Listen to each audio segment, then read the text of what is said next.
Hi,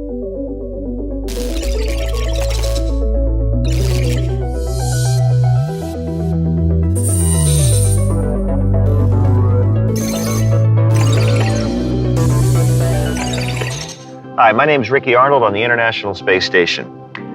We get asked a lot, how do we sleep in space? And it's a great question because we all know how important a good night's sleep is. If you're not getting a good night's sleep, you can count on reduced cognitive function, poorer reaction times, and maybe just being a little grumpy. And up here in space, just like on Earth, those are things we all want to avoid. So, we go around the Earth about every 90 minutes, which means we get 16 sunrises and sunsets a day. So how we sleep is a really good question because the sun's always getting ready to come up or it's getting ready to set. And we use those cues on Earth to let us know when it's time to begin our day and when it's time to end our day. Ricky is talking about circadian rhythm. It's the body's natural regulator for sleep and wake cycles based on a 24-hour schedule. Those 16 sunrises and sunsets he mentioned can cause circadian misalignment and sleep deficiencies during long-duration spaceflight. The hazards of lost sleep can range from poor attention at school to on-the-job errors to long-term sleep loss, even chronic disease. Sleep is super important. Hey Ricky, what are you doing on the space station to get some sleep? Well, here in space, we kind of have to do it artificially. So we have these nice crew quarters. It's about the size of a refrigerator. It's very quiet. The space station can be a little noisy, but it's very quiet in here. And we can control light with a light switch. If we are just middle of the day, we have a light like you're seeing right now, which is just this kind of standard lighting. It's getting close to the end of the evening. You want to dim the light a little bit, kind of for the end of the evening. Or if you're going to be up late and you need to keep awake, we have a really bright light setting. The other thing we have is off. You see how dark it got.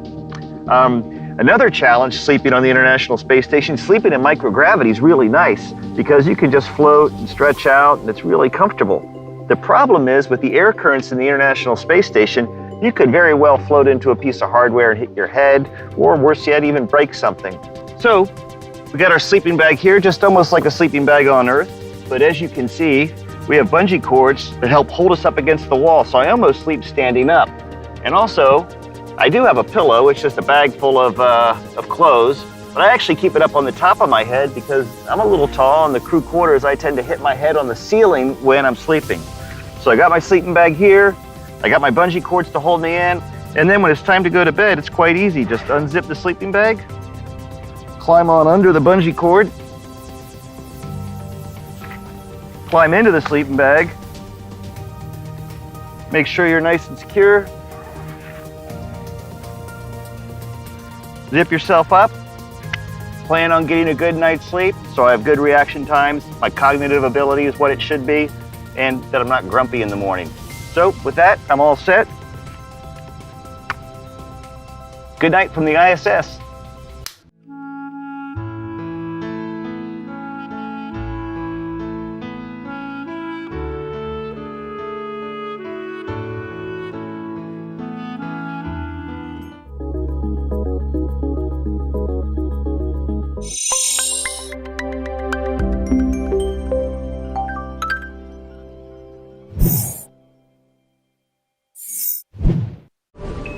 Subscribe for more space.